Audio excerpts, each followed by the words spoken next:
आप सभी का सनातन श्रुति चैनल में हार्दिक स्वागत है। सनातन धर्म की गहरी जड़ों, इसके शाश्वत ज्ञान और दिव्य परंपराओं को समर्पित इस पॉडकास्ट में हम मिलकर आत्मखोज और आध्यात्मिक विकास की यात्रा पर निकलेंगे। नमस्कार। आज हम एक बहुत ही गहरे संवाद पर बात करने वाले हैं। हाँ, श्री योग वशिष्ठ महारामायण से। जी, भगवान श्री राम और महर्षि वशिष्ठ जी के बीच जो बातचीत हुई थी। बिल्कुल। हमारे पास राम वशिष्ठ संवाद, वैराग्य और ज्ञान की ओर से कुछ खास अंश हैं।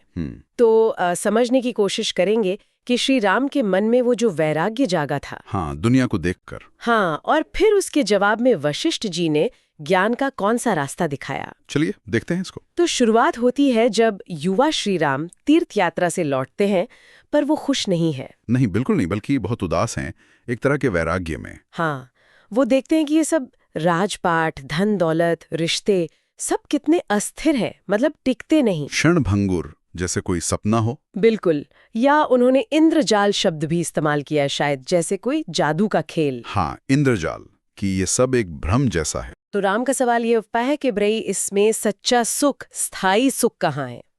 चारों तरफ तो बस अशांति है, दुख है, तो इस दुख के सागर से पार कैसे जाएं? और मोक्ष का रास्ता क्या है? असल मुक्ति कैसे मिले? हाँ, ये सवाल तो मतलब आज भी उतना ही जरूरी लगता है ना? बिल्कुल। और देखिए, मजे की बात यह है कि वशिष्ठ जी राम के ये सवाल सुनकर परेशान नहीं होते। अच्छा। बल्कि वो खुश होते हैं। वो तारीफ करते हैं कि इतनी कम उम्र में राम कितनी गहरी सोच रखते हैं, जीवन के असली सवालों पर सोच रहे हैं। और वशिष्ठ जी एक बहुत, आप कह सकते हैं, एक सूत्र देते हैं वहां। वो कहते हैं कि राम के मन में ये जो वैराग्य उठा है ना, हाँ। जो दुनिया की निरर्थकता का एहसास है, ये कोई बुरी चीज नहीं है, बल्कि यही तो ज्ञान पाने की तरफ पहला और सबसे जरूरी कदम है। अच्छा। वो एक तरह से सहमत होते हैं राम से कि हाँ, तुमने जो देखा वो सच है। ये दुनिया, इसके सुख, ये सब अस्थायी हैं, क्षणिक हैं। और इस सच्चाई को मानना, इसको स्वीकार करना, यहीं से असली समझ शुरू होती है। ये नजरिया तो काफी अलग है। मतलब आमतौर पर तो लोग वैराग्य से डरते हैं, सोचते हैं ये दुनिया छोड़ देना है। हाँ, पलायन समझ लेते हैं। पर वशिष्ठ जी इसे ज्ञान का दरवाजा बता रहे हैं।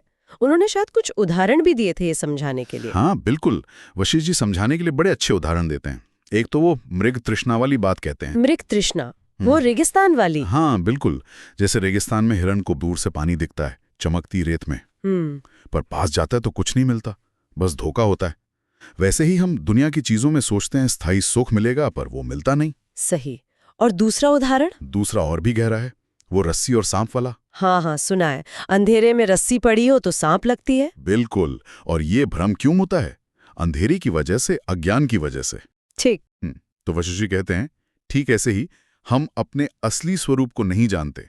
उस अज्ञान के कारण ये जो दिखने वाला संसार है, इसी को सब कुछ मान बैठते हैं। इसी को सच समझ लेते हैं। हाँ। और जैसे ही ज्ञान की रोशनी होती है ना, तो वो भ्रम मिट जाता है। जैसे लाइट जलाने पर रस्सी साफ दिख जाती है, सांप का डर खत्म। अच्छा, तो सारा खेल अज्ञान और ज्ञान का है। तो फिर वशिष्ठ जी ने रास्ता क्या बताया इस अज्ञान से, इस भ्रम से निकलने का? हाँ, रास्ता बताया, बिल्कुल। सिर्फ समस्या नहीं बताई, समाधान भी दिया। और वो एक स्पष्ट मार्ग है। क्या है वो मार्ग? उसके कई हिस्से हैं, देखिए। पहला और सबसे जरूरी है ज्ञान प्राप्त करना। कैसा ज्ञान? अपने असली स्वरूप का ज्ञान, और इस दुनिया के, इस जगत की असली प्रकृति का ज्ञान। ठीक है। और दूसरा है अनासक्ति, डिटैचमेंट जिसे कहते हैं। अनासक्ति मतलब सब छोड़ देना? छोड़ना नहीं। अनासक्ति मतलब चीजों से, रिश्तों से भावनात्मक रूप से ऐसे जुड़ना कि उनके होने ना होने से, उनके बदलने से आपके मन की शांति भंग ना हो। अच्छा, एक तरह की मेंटल स्टेबिलिटी। हाँ, बिल्कुल। तीसरा कदम है बुद्धि को निर्मल करना, साफ करना। यानी अपने जो बायस हैं, जो इच्छाएं हैं, जो गलतफहमियां हैं, उनसे ऊपर उठकर चीजों को साफ साफ देखना। समझ गया। और चौथा, जो इन सब का आधार है, वो है आत्मा के वास्तविक स्वरूप को पहचानना। आत्मा का स्वरूप? हाँ। वशिष्ठ जी राम को समझाते हैं कि तुम ये शरीर नहीं हो, ये मन जो इतना चंचल है, ये भी तुम नहीं हो। तो फिर क्या है? तुम्हारा असली स्वरूप है शुद्ध आत्मा, चैतन्य, हमेशा रहने वाला, आनंद से भरा हुआ। और वशिष्ठ जी विश्वास दिलाते हैं राम को कि इस ज्ञान के रास्ते पर चलोगे तो ये सारा भ्रम मिट जाएगा, मोक्ष मिलेगा और इसी जीवन में शांति और संतोष मिलेगा। ये तो बहुत ही गहरी बात है।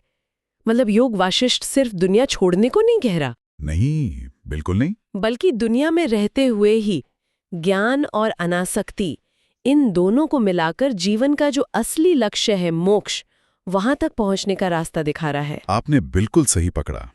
ये समझ का मार्ग है, त्याग का नहीं, बल्कि सही समझ का। वशिष्ठ जी का जोर इसी पर है कि ज्ञान के बिना वैराग्य अंधा हो सकता है। हाँ, दिशाहीन और वैराग्य के भाव के बिना, मतलब दुनिया की असलियत समझे बिना ज्ञान की सच्ची प्यास जगना भी मुश्किल है। तो दोनों साथ चलते हैं। बिल्कुल। ये दुनिया को देखने का नजरिया बदलने की बात है, दुनिया से भागने की नहीं, मन को जीतने की बात है असल में। तो हमने देखा कि कैसे श्रीराम के मन में जो एक गहरी उदासी उठी थी, हाँ, दुनिया की क्षणभंगुरता देखकर, वो एक बहुत ऊंची और गहरी सच्चाई की खोज की वजह बन गई। शायद हम सब भी कभी न कभी ऐसा महसूस करते हैं, जीवन की अस्थिरता भले ही उतनी गहराई से ना हो। बिल्कुल करते हैं। और यहीं पर एक विचार छोड़ जाते हैं सोचने के लिए। हाँ, वशिष्ठ जी कहते हैं कि ये वैराग्य, ये चीजों की नश्वरता का एहसास, यही ज्ञान की शुरुआत है। तो अगर हम अपनी रोजमर्रा की जिंदगी में देखें, छोटी छोटी चीजें, हमारी सफलताएं, हमारी मुश्किलें, रिश्ते, यहाँ तक कि हमारी अपनी भावनाएं, जो बदलती रहती हैं, हाँ, सब अस्थायी है। तो अगर हम इनकी इस अस्थायी प्रकृति को सच में पहचानें, तो क्या इसका हमारे जीने के तरीके पर, हमारी प्राथमिकताओं पर या हमारे मन की शांति पर कोई असर पड़ेगा? सोचना पड़ेगा इस पे। वशिष्ठ जी के अनुसार तो पढ़ना चाहिए। आशा है कि आज की चर्चा ने आपके हृदय और मन को स्पर्श किया होगा। सनातन श्रुति चैनल पर हमारा प्रयास है कि हम प्राचीन ज्ञान को आपके समक्ष सरल और सुलभ रूप में प्रस्तुत करें। अगले एपिसोड में हम एक नए विषय के साथ पुनः उपस्थित होंगे। जय श्री राम।